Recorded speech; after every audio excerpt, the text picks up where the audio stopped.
Can I preach at you a minute? This is really important, and God has never asked me to share this with you guys, but today I feel like I need to. I've been a reverend since I was 18 years old, and I had a baby when I was 16.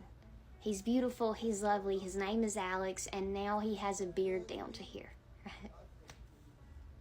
But when he was 5 years old, this grown man was still my baby, and he was 5, and he'd only been in kindergarten for a minute. He got really sick one morning, and I just assumed he had the stomach bug, and his grandmother come just to run him by, just to tell us he was okay like they always did. And I got a call, and they said, Miss Keith, your son's got a lot of fluid in his chest cavity, and we don't know why. We need to send him to the children's hospital right now. When I tell you we left in the quickest hurry ever, but when I went to open my door, God stopped me in my spirit, and he said, go back and get your Bible. So I did. But let me tell you, the whole drive down to that hospital, I looked at that Bible, and I had an argument with God in my head. And it was very self-righteous, and now I look back at how awful it was, but I learned a lesson, and I looked up at God, and I remember thinking, without saying it out loud, I have been your faithful servant. Have I not gone where you told me to go? Have I not done what you asked me to do? How could you do this to me? Other people... But God, I love you. Why would you do this to me? When we got to the hospital, he had pancreatitis.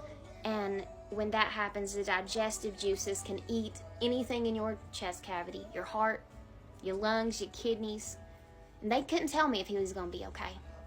I got really mad.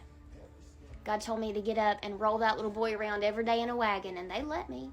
And I did. And God said, I need you to have faith. And I did, and I really just was holding on at nothing. I went out and I met this lady. She told me she was the chaplain. She had the holographic thing that goes on your ID badge. She said, come see me before you leave, and know that God will never cease to amaze you. Okay. Well, he got better quickly. They didn't understand it. He was getting to go home when they told me they didn't know if he was going to make it. So I go back to thank her, and when I walk into the church, I ask for the chaplain, and the man says, I'm the chaplain. I said, no, the lady chaplain. He said, honey, I have been the chaplain here for 22 years, and we have never had a lady. I am the only one. She was his angel or mine. Even if you're angry with God, he can take it, because he wants to show you that he loves you even in your anger. He still wants to bless you and keep your family. That is my God. If he can do it for me, he can for you.